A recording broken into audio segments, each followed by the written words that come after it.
Thank you all for coming today to see my senior capstone proposal. Again, my name is Gabby Navalta, and the title of my project is Personality and Creativity. So an overview of myself as a creator: I graduated from Hawaii Community College in 2020 with an Associate of Science in Creative Media, and I graduated in 2018 from La Hawaii Community Public Charter School with a CTE honors in Arts and Communications. I'm currently a senior at UH West Oahu studying creative media with a concentration in general creative media. So for the executive summary, this presentation will first start with a thesis statement, then I'll cover the objectives and rationale of the research I conducted. I'll address the significance of my investigation in connecting the creative process with my plans for the senior capstone project.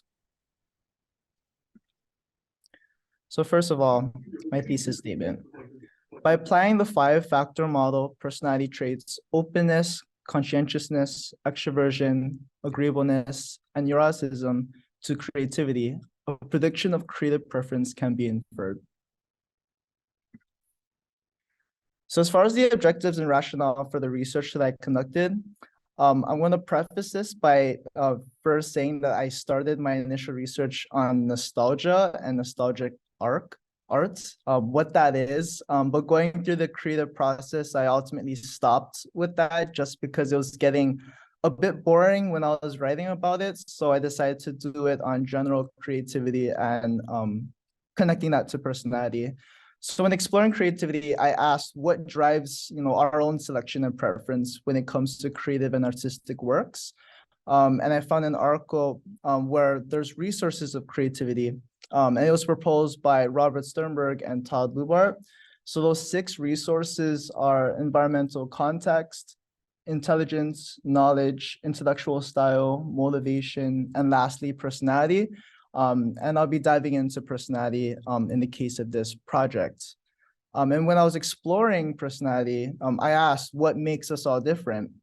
And so, the methodologies created now for that is things like the MBTI, so the Myers-Briggs type indicator proposed by Carl Jung, and then adopted by mother-daughter duo Myers-Briggs, and the 5-factor model proposed by Paul Costa and Robert McCrae, which is ultimately the one that I decided to go with because it's more of a predictive model rather than explanatory that the MBTI is.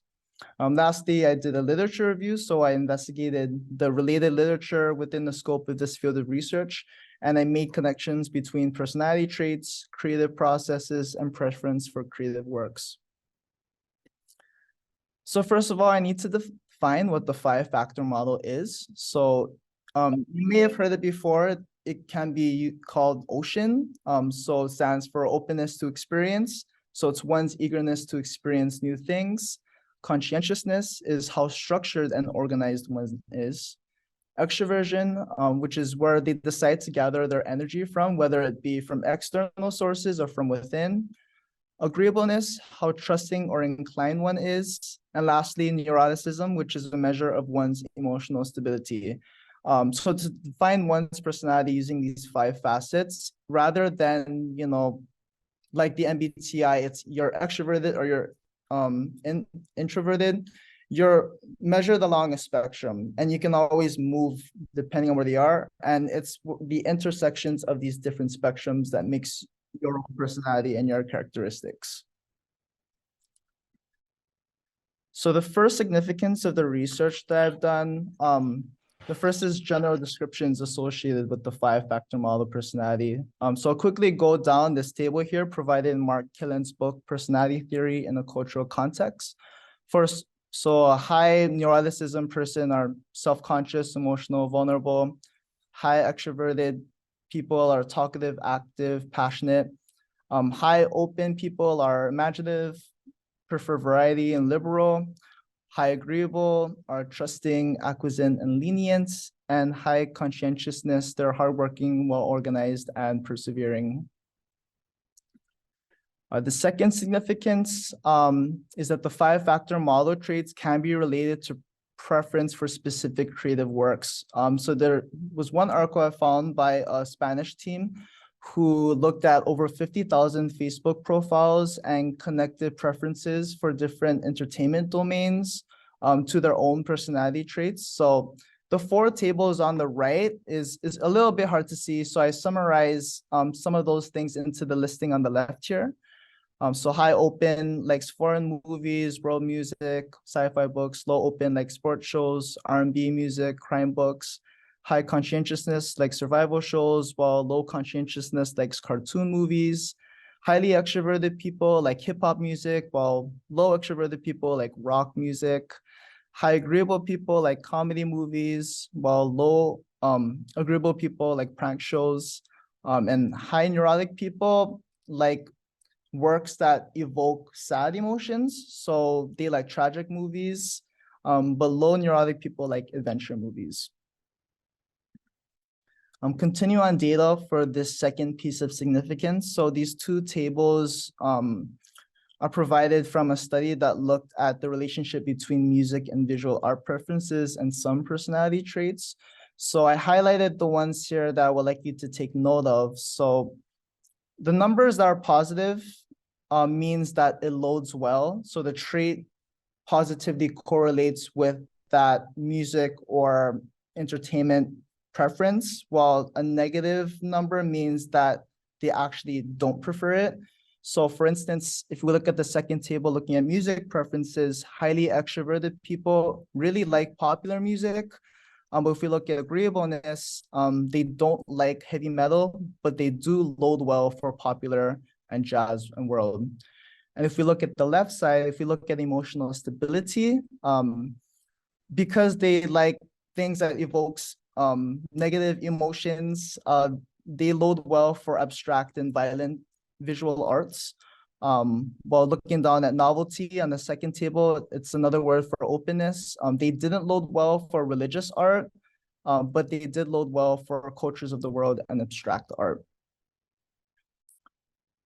Here's more data points that supports the different artistic and entertainment domains. So the one on the left comes from a 1991 study on conservatism and art preferences, but it only looked at the trait openness to experience. So high open people are liberal, while low open people are more conservative. As we can see here, liberals loaded well for complex representation and complex abstract, while conservative folks like just simple representative. And lastly, if we look at the left side, this just compares and contrasts all of the 5 traits and what they load well when it comes to happy, sad, simple, and complex paintings.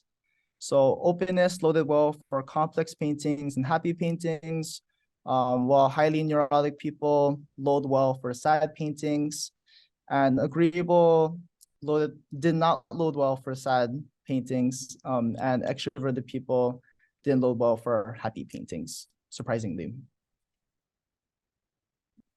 And the last data point, again, looks at paintings. And it just goes to show that highly agreeable people, actually highly open people across the board, like abstract, pop art, and representational paintings because they're open to experience. While highly neurotic people loaded well for only abstract and pop art, but did not load well for representational. So just to give a few data points there on connecting personality traits to creative work preferences. The third significance, so these are the ones I found in my study. Looking at the high and low ends of each personality trait, I was able to deduct what determines creativity or what determines the creative process. So if we look at high open people, they have positive aesthetic attitudes when they're engaged in creative activities, meaning that they're able to broaden their own horizons in respect to creativity and creative direction. High conscientious people, that personality trait helps with the cognitive process called selection. So they're able to delineate ideas, control and build on the good ones, and then process those ideas to products. Highly extroverted people are more keen to showing off their work to other people for feedback when while low extroverted people wouldn't usually do that. But it is a good thing though, because it conjures up inspiration and applicable ideas that maybe they weren't thinking of, but showing off their work to other people, they're able to get that feedback. So moving on to moving forward with significance number 3. So actually low agreeableness is actually conducive to one's creativity because it adds to the theory of divergence. So they're able to explore, more possibilities and solutions by employing divergent thinking. And lastly, if one is high on neuroticism, they're more sensitive to emotions, which means that they'll actually turn to and communicate through art, and they'll be more flexible in their ideas.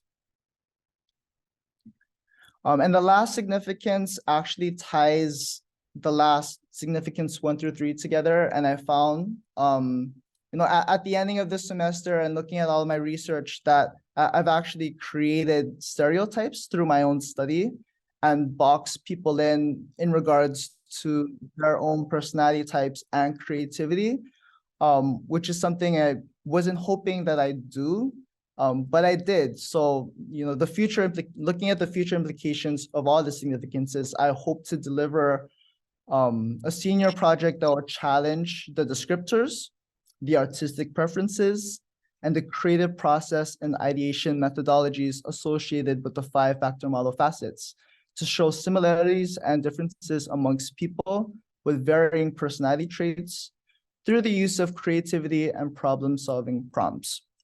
So what does that look like? So my proposed solution is a photo installation in the ACM student facility that incorporates portraits and 5-factor model scores of individuals, which essentially does box them in and create stereotypes. But I hope that, showing each individual's creative solution to the same given prompt will break that box and show trends amongst and beyond differing people, either they're creative media students or their staff and faculty at UH West Oahu. So this is just a quick layout of what it could possibly look like. So I hope to get 50 to 100 profiles, which consists of a passport portrait. So this is one's initial person of someone. It's seeing their face, are they able to deduct, is this person creative or not? And then putting on top of that within the box, the FFM scores. So are these determining factors of their creativity? And this shows similarities and differences between personality traits of the people on the installation. But hopefully, again, to break the box, showing a creative solution. So their own solution to the same prompt to show individual creativity, and again, showing similarities and differences between and amongst people. And this is just a installation layout example of what it looked like on the wall. So I was thinking 3x3 photos, and it all looks the same right now, but just imagine differing pictures, different personality types and colors, and then different creative solutions. And this was inspired by Humans of New York, which, takes the context and does the storytelling along with a photo of them in action, but I wanted to be a bit more concise and straight to the point, but just to show both of them side by side. So that would be my proposed project for next semester. The target audience, since this is a photo installation that'll live at the ACM building, the visibility of it would be very limited. And if I wanted to reach a wider audience, I'd have to utilize social media. So first of all, I hope that, this project will be seen by, my fellow students here at UH West Oahu who are creative media students, and hopefully they can participate as well, just to see differences and similarities between all of us. Of course, the staff and faculty at UH West Oahu are also invited and would be the target audience, as well as the general UH West Oahu Ohana. For my preparation and process for pre-production, I really have to step down and see what prompt or riddle I would like everyone to do. and the best 5-factor model personality test method, because there are a bunch online, but I have to, do more research on seeing which one is the best one to use. I have to schedule times for profiles collections, check equipment, and I have to double check tape limitations, etc. That would potentially limit me in doing this installation. For the production phase, I'll have to gather the profiles. So all the photos, the 5-factor model scores, and then each creative solution. And I could either do that through sittings, so out on campus or out in public, asking friends and family to participate. So really gathering all of the elements and then hopefully building something at the ending of it. And then for post-production, I want to make sure that I digitally archive all of these profile elements. I have to edit the photos along with the associated scores and amend the solutions to them. I have to print, cut, and organize these profiles, and then install 50 to 100 or as much as I can in the ACM building and make it look aesthetically pleasing. So that wraps up my capstone project presentation today. Thank you all for coming, and any questions?